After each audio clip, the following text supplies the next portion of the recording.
Let us begin. Bismillahirrahmanirrahim. Thank you for coming out in this weather and in this rain. And I'm usually a procrastinator, but this time I thought, well, let me get my outfit ready for tomorrow, and I picked it on a sunny, bright blue day. So this is not rain weather gear, but let's pretend that we're sunny and bright. So we're gathered here today to discuss some of the refugees that are getting through Greece. And at some point, as you're coming and going, there are children's paintings at the front lobby that children from this country painted depicting what the refugees are going through. So let me begin by saying that this is the Respect Graduate School, and we're doing this under the guise of the Lehigh Dialogue Center. And let me present the president. Where did he go? Oh, there you are. President, to officially welcome you all.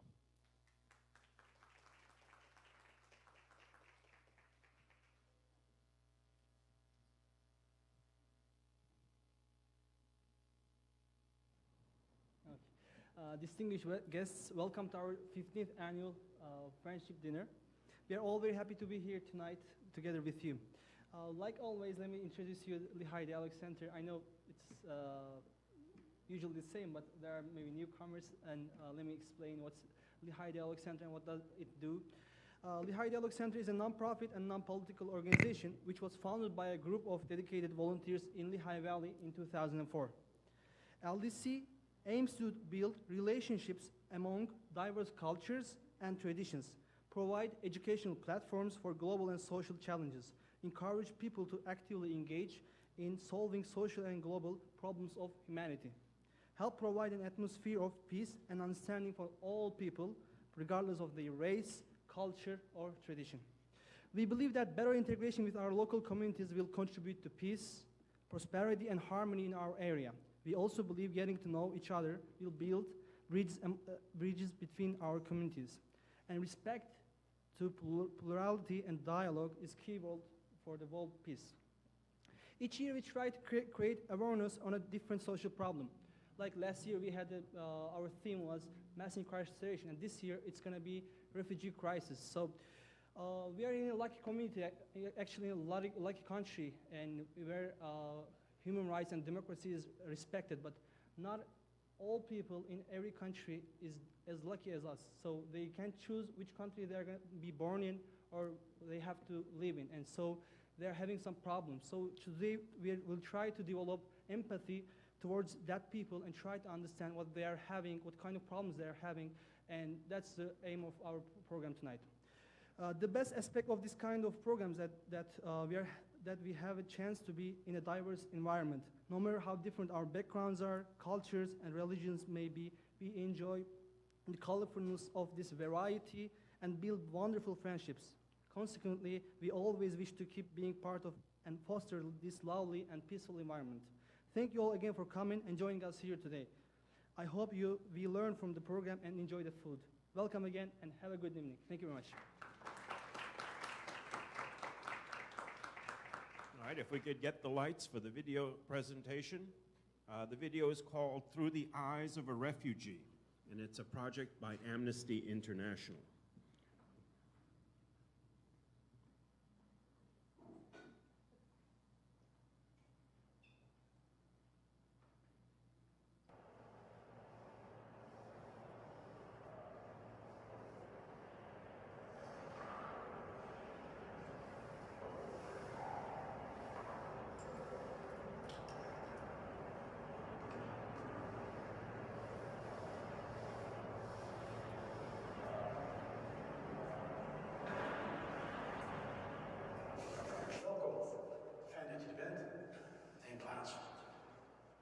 Je gaat vandaag een reis maken van een vluchteling.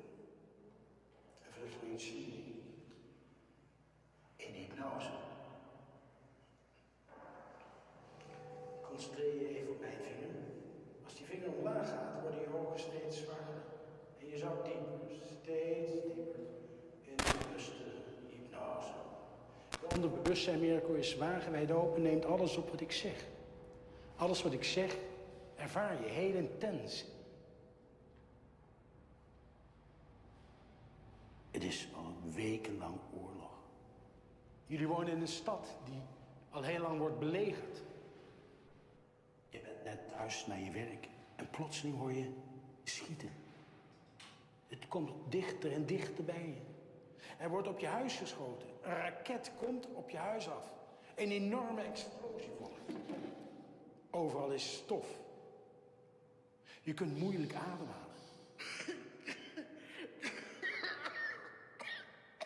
En je jongste broertje en je zusje kun je niet vinden. Tussen het puin buiten vind je delen van hun kleren. Hun favoriete knuffels. En tenslotte ook hun lichaamsdelen.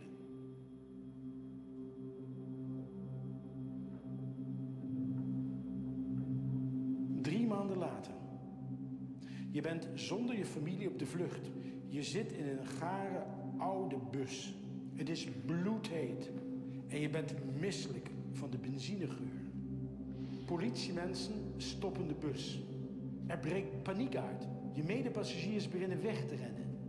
Jij doet hetzelfde. Je rent en je rent. 8 dagen later. Je zit op een kleine boot midden op de zee met hoge golven. Het is ijskoud. Ijs en ijskoud. En nu kijk je naar voren en dan zie je een andere vluchtelingenboot. En nu kijk, er zijn mannen die met grote messen die boten lek steken. Die boot zinkt. Het gegil van de zinkende vluchtelingen is vreselijk.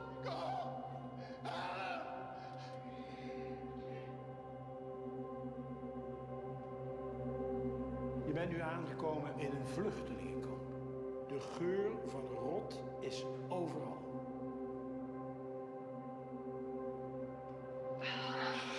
Je hebt dagenlang niets gegeten.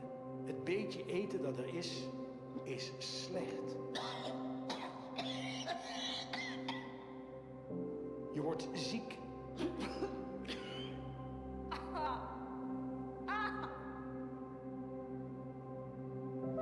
Uiteindelijk krijg je hulp van een Griekse vrouw.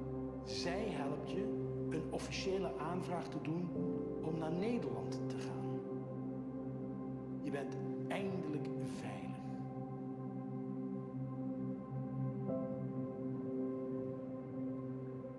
Als ik weer hoor of tik, ben je wakker?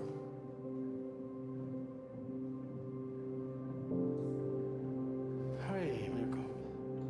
Wakker. Hi, Kik.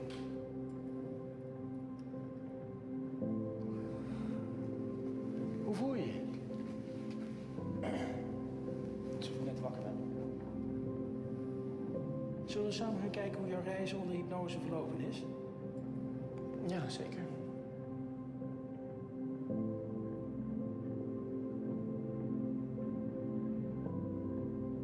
Wat doet je dit nou, Etty, hoe je dit ziet? Rillingen lopen over mijn lijf, eerlijk gezegd. Het is gewoon verschrikkelijk. Ja. Niet van hoe ga ik het in mijn eentje oplossen voor mijn familie of zo, ja. Zou je de persoon die dit echt heeft meegemaakt willen ontmoeten? Ja, is goed. Ja.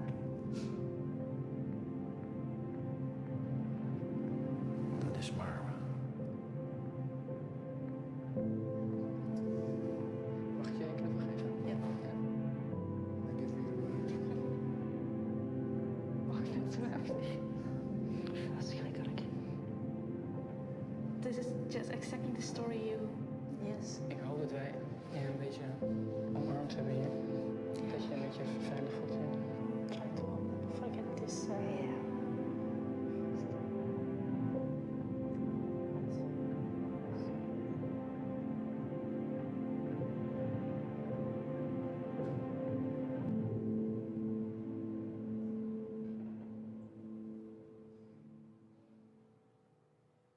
Well, that's a little sobering.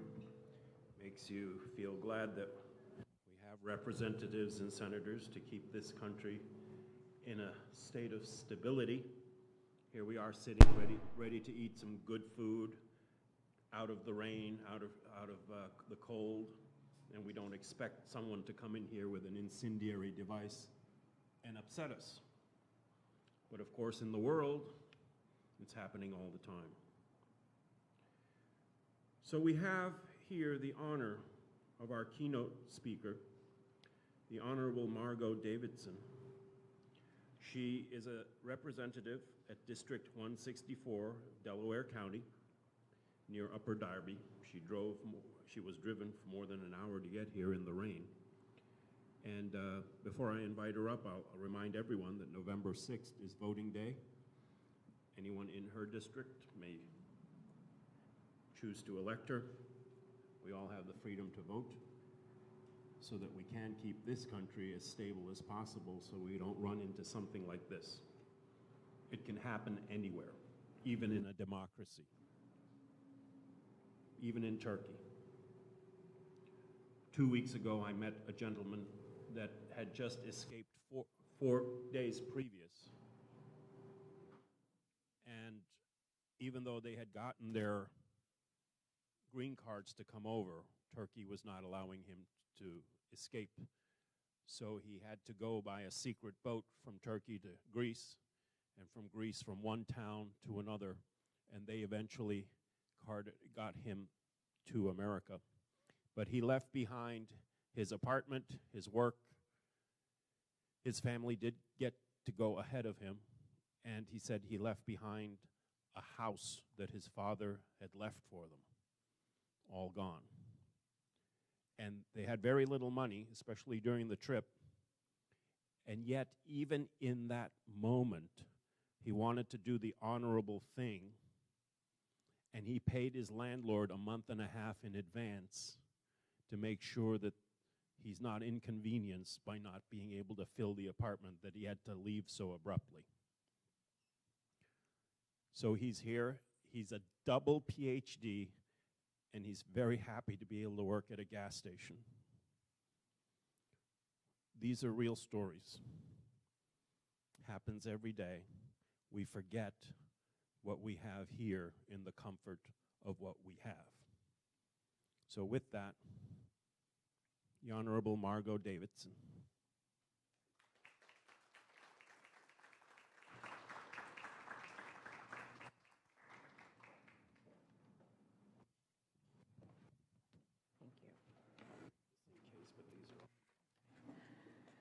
Thank you. Thank you so much. I am just really honored and pleased to be here. I will first tell you a little bit about my district, and then I'm going to go through my talking points that my communications specialist was so nice to prepare for me in advance of this event. And what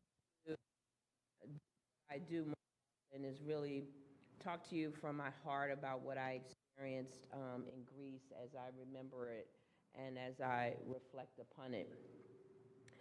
My district uniquely is the most diverse district in the Commonwealth of Pennsylvania. There in Upper Darby and Lansdowne in the 164th, there are over 70 languages and dialects spoken in the middle school, one of the middle schools, the one in my district, as well as the high school in the Upper Darby School District. We literally have people from all over the world in Upper Darby, from Turkey, from Bangladesh, from India, from many parts of Africa and the Caribbean, from many parts of South America, Puerto Rico, of course, African Americans, folks of Irish descent, folks of Italian descent, and just everything in between. And so when I first read it, and so I was blessed to be elected in 2010. And I got to know the people's various cultural groups in my community. I'm probably the only female, and I speak on the female side, of course, that gets to speak in the mosque.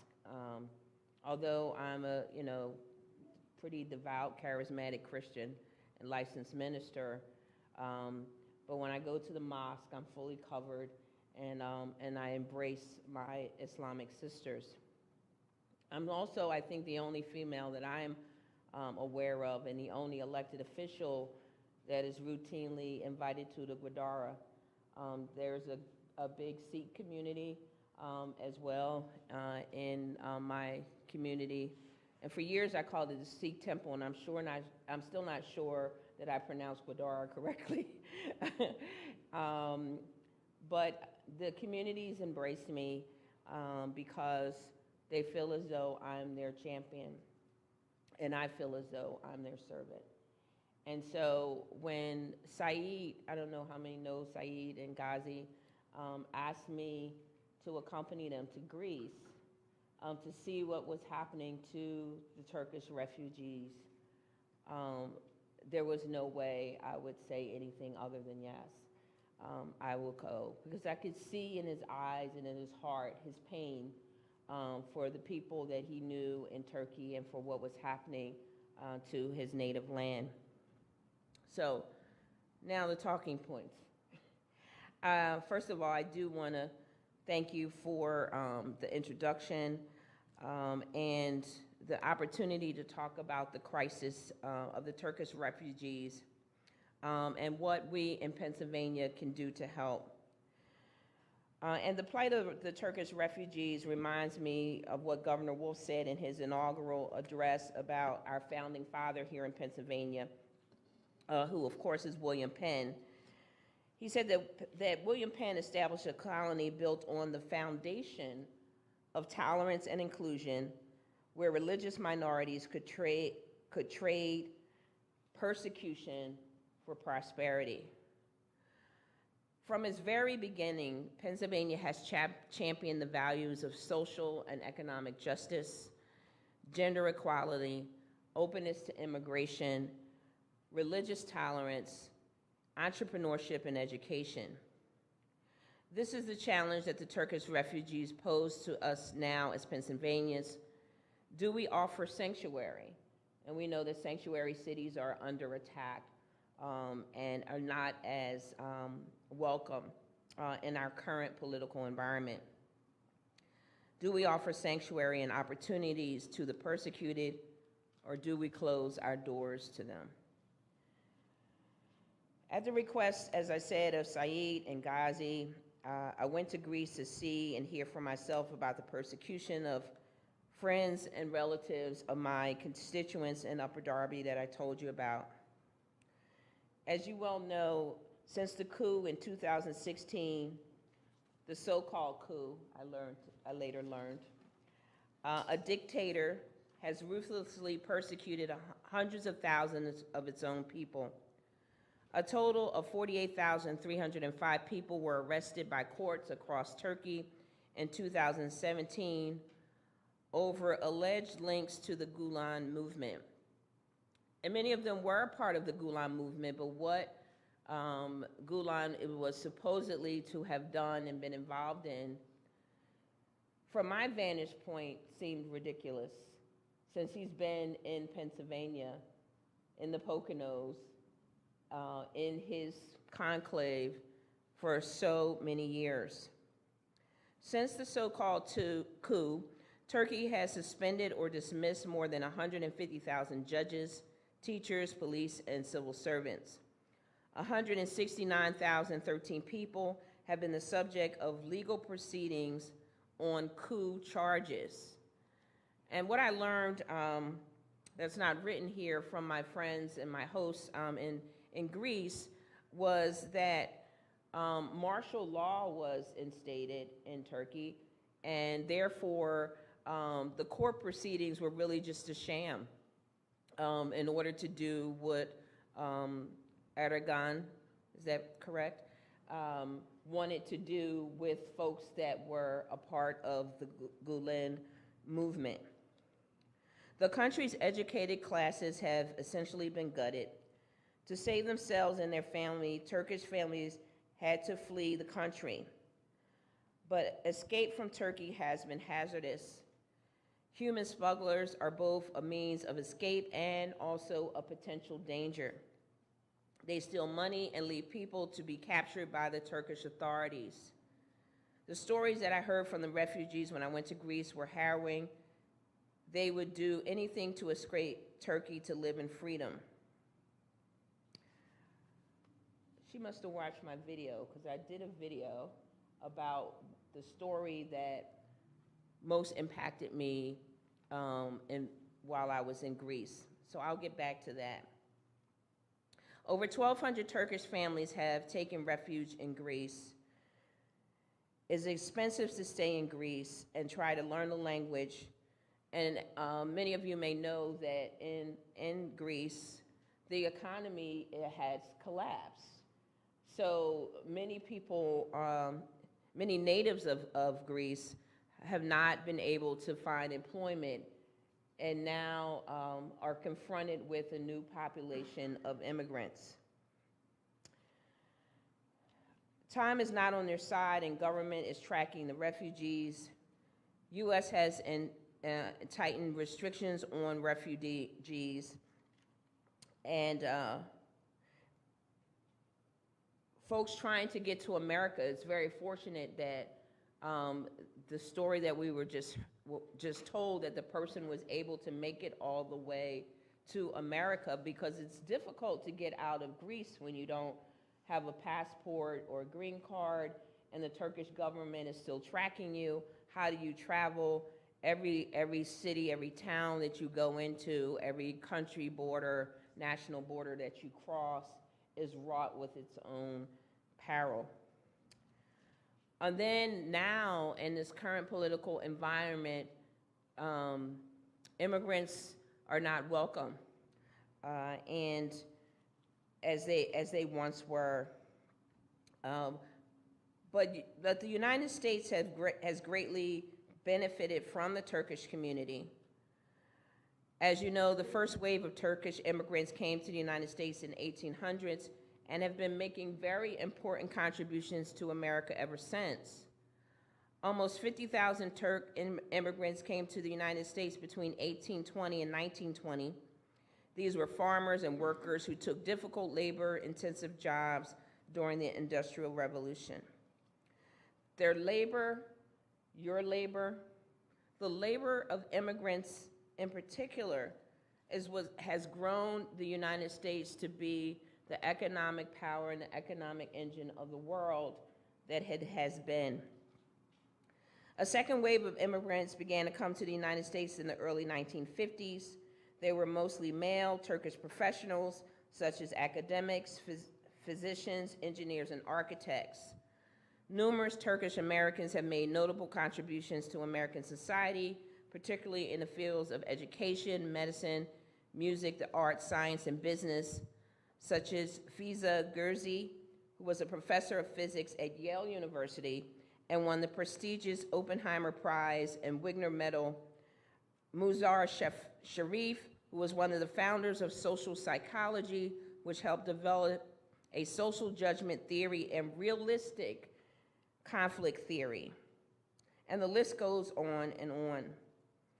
The Turkish people have given so much to my district, the Commonwealth of Pennsylvania, and the United States of America, and in fact, to the world. In closing of this part of my discussion, I return to what Governor Wolf said, that William Penn established a colony built on the foundation of tolerance, inclusion, where religious minorities could trade persecution for prosperity. This is the very plight from which our Turkish brothers and sisters are fleeing today. We must remember that from its very beginning, Pennsylvania has championed these values, and it's the values for which I ran for political office, and it's the values for which I am willing to lose an election. My friend Ed Rendell once said that we have turned into a nation of wusses. And he said that because there's very few things that politicians, and I don't like to consider myself as a politician, but it's very few things that politicians would be willing to lose an election for. Where is the moral courage? Where is the true moral outrage among those that were elected to serve the people, not the other way around. So I consider myself a public servant, and when my constituents asked me to serve them by visiting Greece, it was my honor and my duty to do so. So I was excited about the trip.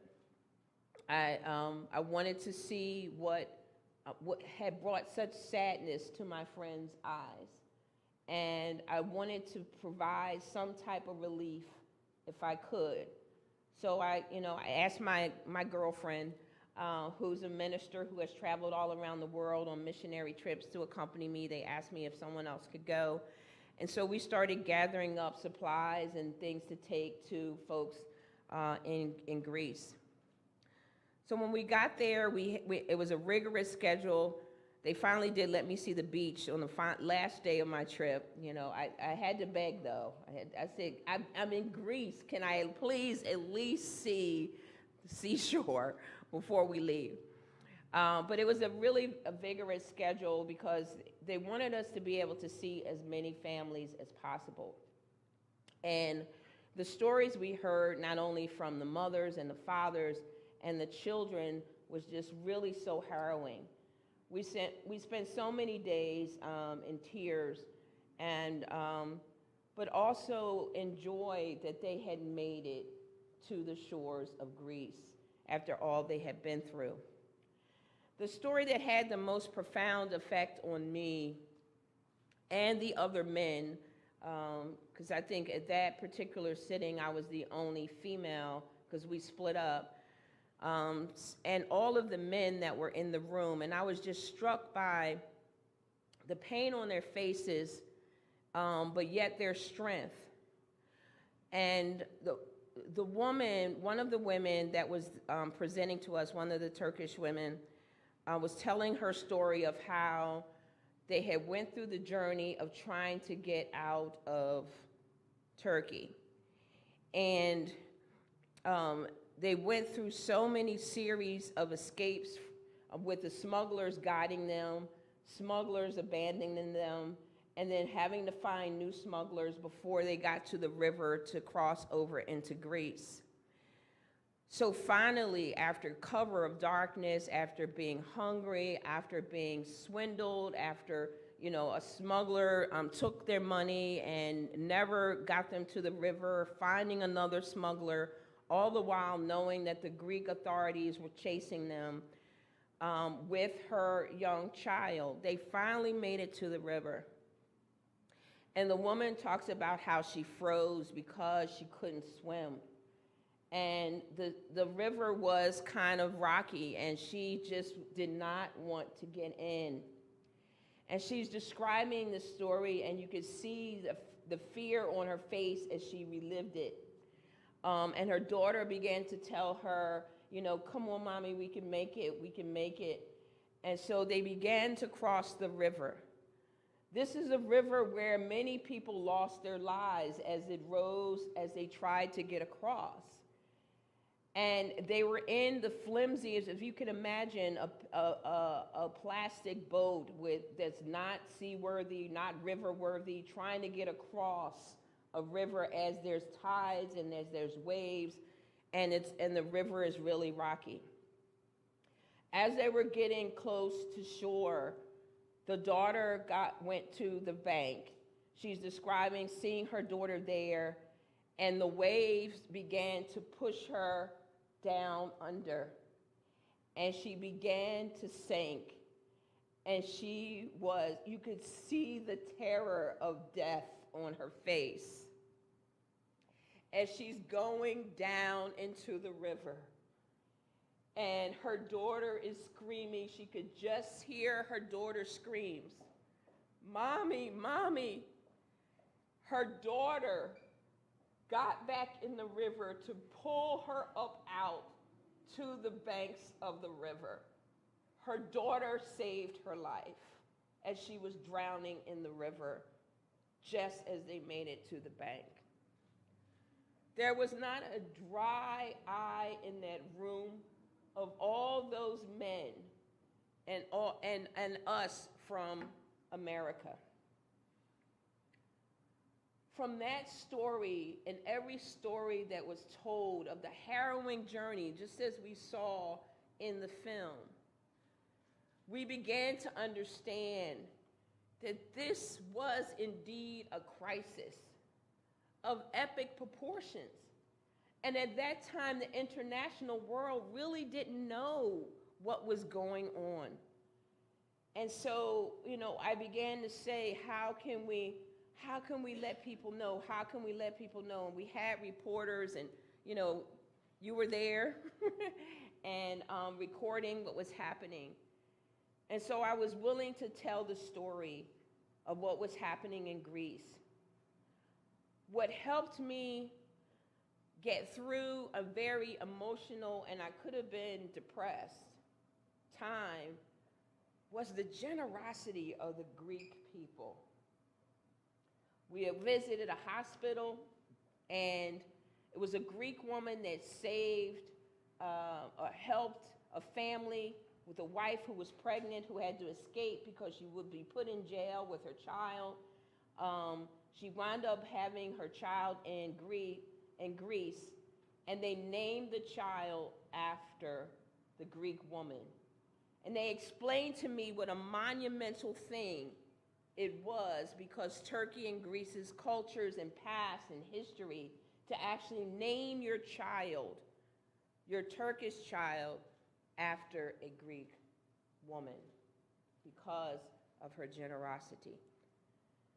And so on the way back, I wept for my country. I wept for my country because I wanted to understand what had happened to us, that we were now saying our doors were closed to immigrants, that Greece, who has so much less than the United States to offer, could be so charitable, and we could be so hostile. And so I was willing to do whatever I needed to do to make sure that people knew, that the world knew, that my district knew. I didn't think anybody would give me any trouble about that, but I did get a little trouble about that. So I've been called a terrorist since I've been back. It's absurd, right?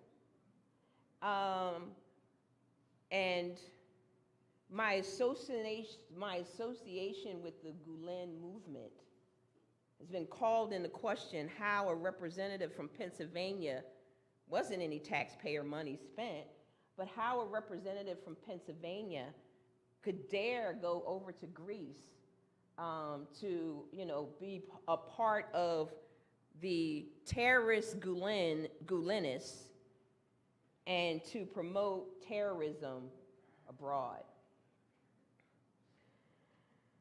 And I just say go to hell. Because I will continue to do what I believe that God has called me to do, which is to serve the people and to share the love of God with all humanity and to try to lift one another up, because we are all one human family. And so I will continue to do that, and when I'm asked to speak or to talk about my experience in Turkey or to help in any way, I am here. And just one other side note. I did a crazy thing. I decided to run for Congress. I didn't win, but I learned a whole lot. And you heard me just speak. And the blessings of God is that you sow seeds and you reap. And the immigrant community was the ones that really supported me through that process, both financially as well as in terms of foot soldiers on the ground. So at the end of the process, I still felt very, very blessed that I had extended my family to more people across the Commonwealth and across a larger area than my house district. So I am here today as your servant, And anything else that you need me to do, I am here to do it. Thank you.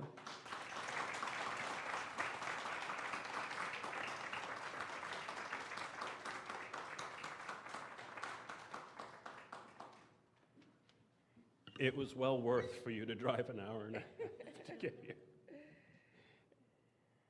One, you're a great orator. Thank you. You have such passion. And I would just love for more of our elected officials to have the one thing she named in the beginning, which was curiosity. Because you heard from her that instead of being curious as to what is happening, they already made a judgment. Curiosity is what got me through all my schooling.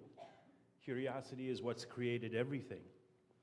But to hear an elected official say that she was curious enough to take a long trip, leave her family and home, and all that she knew, just to find out what's happening. And you hear in her talk, she's always looking, how can I serve? If we had more elected officials like you, we might not have half these problems. And might I add what's always said, who among us didn't come from an immigration situation, whether voluntary or involuntary? Even the native Indians, if you go further back there from Russia, Alaska, but who isn't an immigrant? And for you to even catch on that a Turkish person named their child a Greek name, you can call me Deimos from now on. And I just wanted to add what I got out of the word pictures that she created. Take an imaginary trip with me, that you're right here, right now. It's raining and it's dark outside. Just imagine, you drive out of here and policemen pull you over and you don't have your cell phone, you don't have your driver's license, you don't have your ATM card, you don't have credit cards, you've got nothing. And they say, well, we have to impound the car. Well, how should I get home? That's up to you. I don't have a phone, that's up to you. Imagine if you didn't have these simple credentials that we're used to every day, and you're out in the night, on a rainy night, they take away your vehicles, you don't have money, credit cards, or identification, or a phone. Like Carl Malton used to say, what would you do? What would you do? So it can happen to any of us. And remember in all those German movie films, where are your papers? You know, just a matter of some papers can leave you alone and dry with nowhere to go, nothing to eat, no shelter. Try knocking on some doors, see how many people will let you in, wet and groggy. So imagine that and make it a few times worse is what she got to see. My key takeaway is to appreciate what you got. Because if you don't appreciate it, if you don't notice it, you might as well not have it. So freedom versus non-freedom is a very fast, slippery slope based on a few recognizable papers. Thank you. Thank you.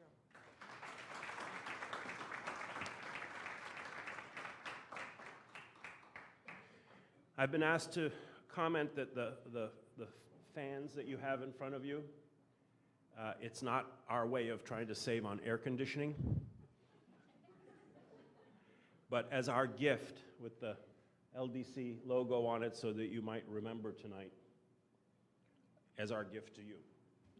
Now we're having a speech by Osman Dülgeroğlu, Director of Embrace Relief.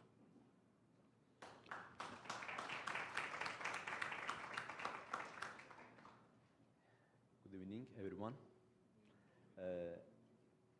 It's, of course, hard to speak after Honorable Margot Davidson. She already covered everything what we can talk about the refugees. So I will talk about what Embrace Relief is doing about the refugee relief programs. Embrace Relief is a humanitarian relief organization founded by Turkish Americans in tri-state area, and we do clean water projects, cataract surgeries, and children projects, besides disaster relief and refugee relief programs. Since 2015, Embrace Relief has been donated 29 containers of blankets, coats, and clothing to the refugees, mostly Syrian refugees. We send mostly to Turkey, and we visited many families over there and the camps, refugee camps, and we distributed the items that we sent there. Also, we have sponsored a soup kitchen in Kilis, serving 4,000 refugees every day with hot meal. We sponsored 1 year to this program as well. We have sponsored a refugee school in Istanbul. Only refugee children was attending to school and getting education in their own language. And we sent fund for the teachers' salaries, the rent for the school, and also everything that they need to carry on their program. There was 300 refugee children in that school. While Turkey was house of almost 3 million Syrian refugees and hosting them, it's ironic that now Turkish people, Turkey forcibly torturing or forcibly Turkish people are leaving their country and seeking refugee status or asylum in neighboring countries or all over the world, let's say. I'm sure you have heard a lot why those people are leaving the country, leaving their own country and seeking refugee status in another countries. I can tell about my brother. My brother is brain surgeon. He has conducted more than 4,500 operations, brain and surgical operations, spinal column operations. They are like more sensitive areas. He never failed. He never lost any patient. He is really that successful surgeon. Now, after coup attempt, he left the country. He lost his job. He left the country. Couple months later, court issued arrest for him and for his wife. And the reason, it's like, it says that, I read the paper, the documents that court issued, the arrest, and the reason is, one, he sent his children to his med schools. Second, he deposited money to his Bank Asia account after 2013. Third, he is a member of a doctor association close to his med moment. Fourth, he was working in a private hospital. The owners are close to his med moment. Just only those 4 reasons are the reason that he will get arrested. And for his wife, only she has bank account, Bank Asia account, bank account, and she deposited also $15,000 in her account. And these are the reasons. And he lost his job, he left his country. Thanks God that now he's living here in United States freely. His children is attended to university right now. He doesn't have a job, like he cannot do his job right now here. He has to pass some exams to be able to do it. But everyone is not lucky in one side like him. He could be able to make it. He left the country right after the coup attempt. He had already US visa. He came here and he could be able to survive here. But many people like him, many professionals like him. I have attended this trip with Margot Davidson, and it was a pleasure for me to be there for 1 week with the group. We have visited many friends over there. We Also met with my own friend from university and many other professionals. They lost their job. They passed the border to the Greece, and from some of them sea, some of them from this river. They already knew that they might lose their life while trying to pass the river or the sea. Some of them really get injured and while they are passing the river or the sea. And we met many tragic stories there. As Embrace Relief, we have decided in 2018 to use all our funds that's collected for the refugee relief campaign in Greece. And until now, we could be able to collect around $130,000, and we are using still this money for the families in need. This amount is, of course, not enough. It's nothing. Right now, there are around 900 families in Greece. Many families also passing from Greece to Europe, but all families are not able to do it because they need to pay a good amount of money to the smugglers to be able to pass other European countries. And Greece, by themselves, they are not able to support these people because in the Greece, unemployment rate around 20%. Their own people need employment. And these people that came from Turkey, it's almost impossible to get a job because they have language barrier and there is no job around. And we are trying to help who most need it. We are continuously contacting with the friends over there who's organizing distribution of those funds. And we have two programs. We offer two programs for this. One, you can directly sponsor a family there. We are providing, after we sure that you're gonna help them, you will not use this for intelligence issues. If we're sure about that, we are searching about you first. Then we providing their information to you, all information about the family, their contact information, their address and everything, their bank account information. Then you can directly send to this family. Or you can donate to Embrace Relief, and Embrace Relief is sending funds to those families in need.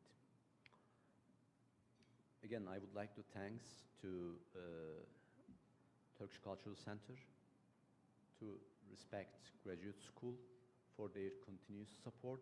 They are always supporting Embrace Relief, and not only the Refugee Relief Program, but also all other programs. And for the Refugee Relief Program, they did already a couple fundraising events, and they send money for the Greece. I would like to thank them here. And the last thing that I would like to say, everyone in this room, if you were in Turkey, or if you are in Turkish citizen, now potentially you could be arrested because of just attending this event. I mean, it's enough reason. If you are the member of a doctor association that closely is met, it's a reason for getting arrested. You are sending your children to school, it's reason to get arrested. So being in this room, it's the support directly. You are supporting this organization. I would like to thank all of you because you are supporting Hizmet movement and these activities here. And thank you.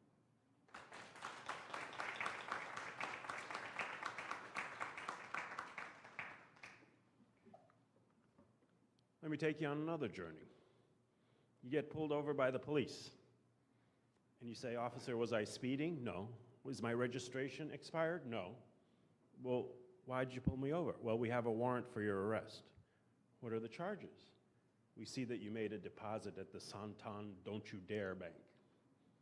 We see that you purchased something from Walmart So we've decided that you're on the side of China, and the current president doesn't like China. You see how anything can be trumped up? Okay. And by the way, all of you are under arrest. No.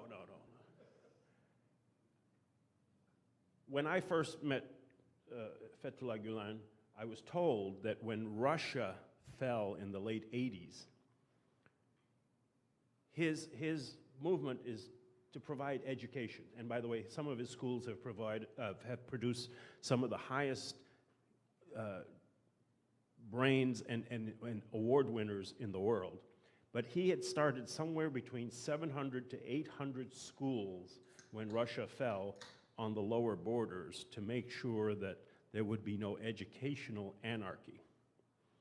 Okay? Most of those schools have now been closed. And what I tell people is, he opened 700 to 800 schools. Oprah opens one, and it makes big news. His vision has always been about education and commonality, not about diversity. So I will say thank you, Osman, for all you're attempting to do. If I had a party and they said 4,000 people are attending, I'd probably go nuts. Now, last but not least, we have Mariah Cheltveit, I did it right this time, who's the rector at the Episcopal Church. She's a mediator and has done an incredible job helping some of the refugees. Would you mind telling us about it?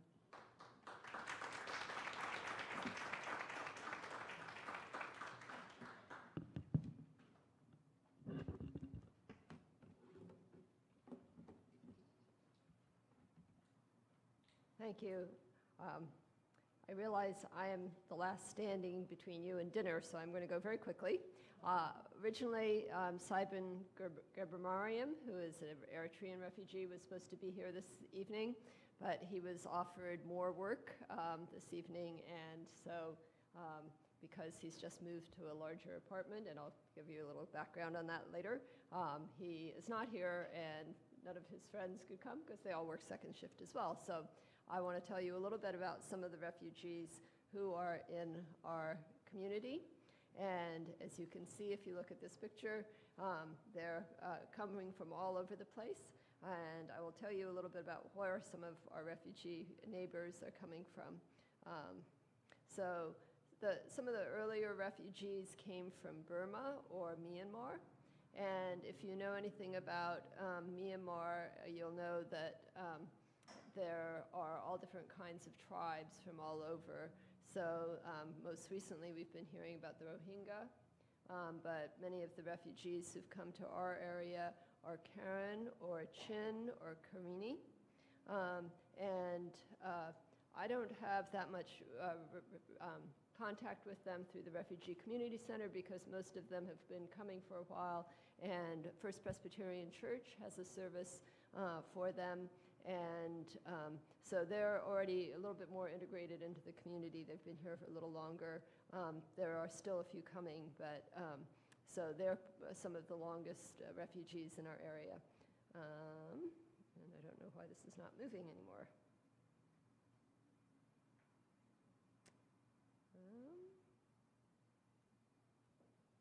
Okay, Saeed just left.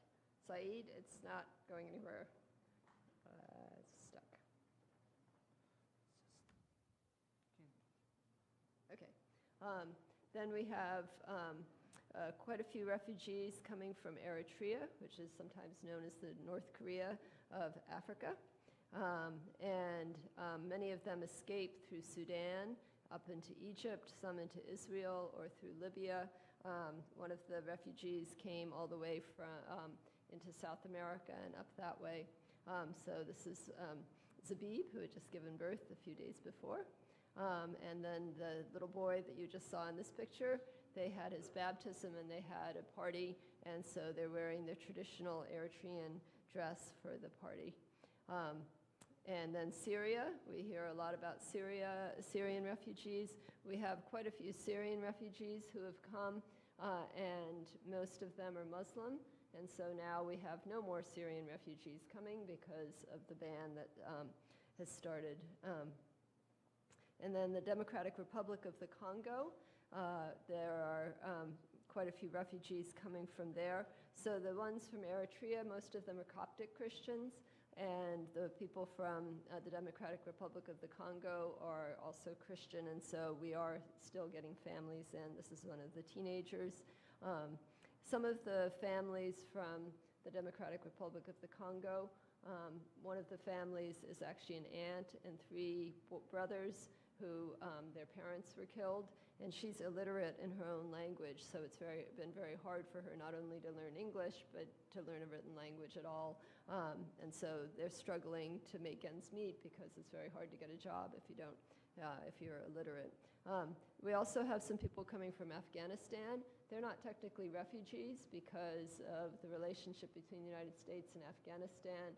These are people who worked for the US government in Afghanistan, and so they come over as special immigration visa people. So it probably took them about a year to come over here, whereas the average length of stay in a refugee camp or outside the country for the people who are here is 7 years. The average stay in a refugee camp for all refugees is 20 years. So this is an Afghan family. I had visited them the night Ramadan ended, and so she decided to put henna all over my hands. And they're actually about to move to Virginia. The husband works in concrete and is a builder, and they haven't been able to find a job here, but there's jobs in Virginia, so they'll be moving. So this is information about how they get here, but I'm going to go through that. Some of them are sponsored. Bethlehem, the congregation, sponsored a refugee family. We have a refugee community center at my church and provide English ESL classes. And so they're the teachers working with the students. And you can see there's students from all over, from different countries. And we have a program with kids and get them kind of preschool ready. We have community dinners. This is a family from Sudan. She's just about to give birth. And we had a baby shower. This was half an hour or so after the baby shower started. You could see there was nobody there. This was 2 hours into the baby shower, and it was packed.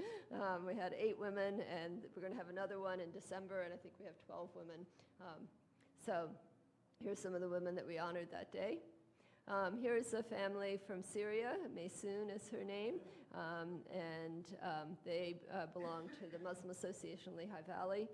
They've just recently moved from Allentown up to Whitehall because they've got a better job and the housing is better up there, and it's a really wonderful family. And she just learned to drive, and she is so proud and now can pick up the other mothers. So she's one of the leaders that kind of in the Syrian community. This is a family they named Regat and Delayed, and the husband Simon is the one who was supposed to be here. They came over to our house for Thanksgiving their first year.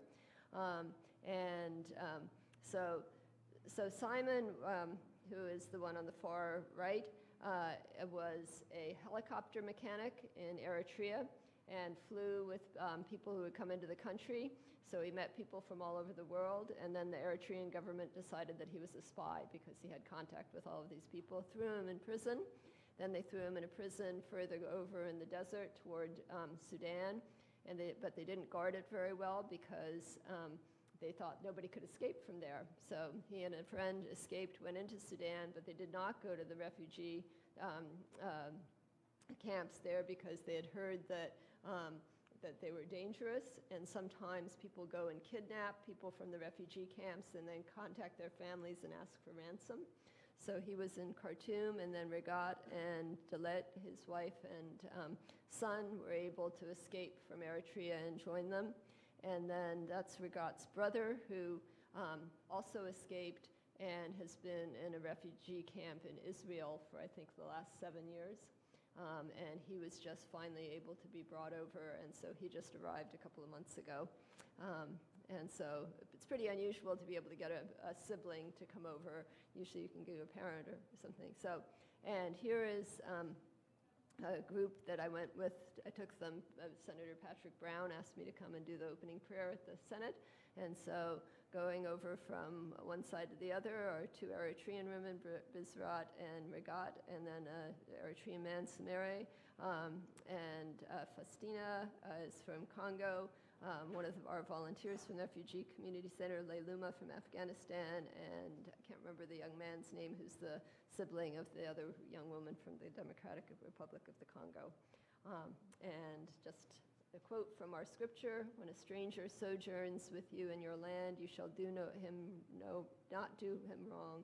The stranger who sojourns with you shall be to you as the native among you, and you shall love him as yourself, for you are strangers in the land of Egypt. I am the Lord your God. Thank you.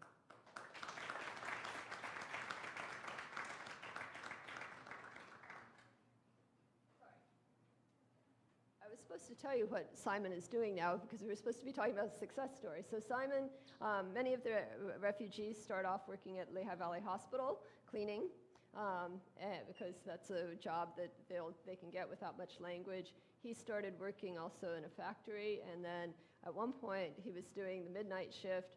Regat started working in Dunkin' Donuts, cleaning the floors, and then he got a little better job. He started studying, so he went for a number of months having just 2 hours of sleep because he was getting his CDL license. But now he's working at Mack Trucks, and he has got a normal schedule, and Regat is now pregnant with twins.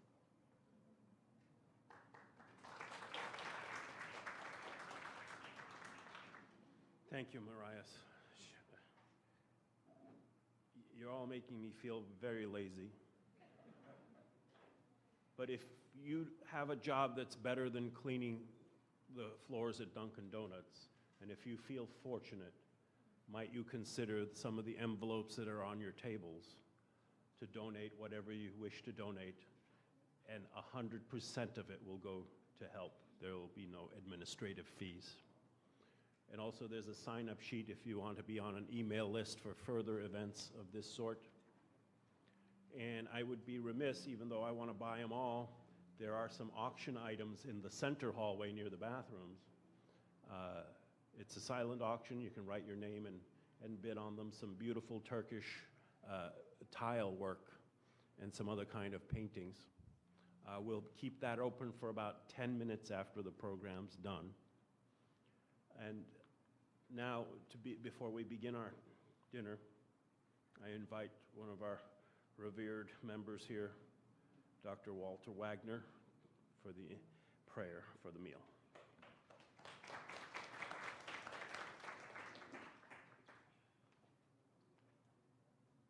My fellow spies, criminals, and terrorists. Let us See pray. who you've been talking to. Yes. Let us pray.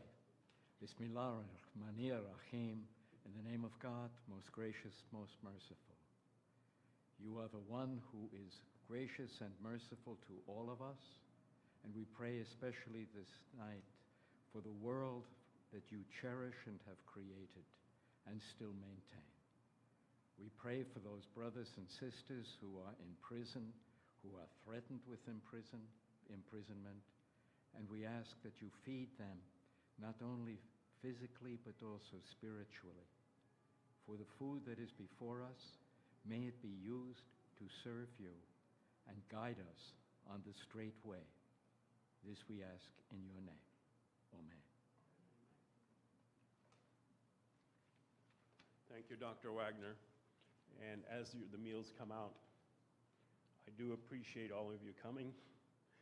I'm really glad I was here to learn something and to feel something and to remain curious. Might I take a few cells from you that we could clone? So thank you. Enjoy your meals. Don't forget the paintings to look at by the children, the on some of the top. Enjoy.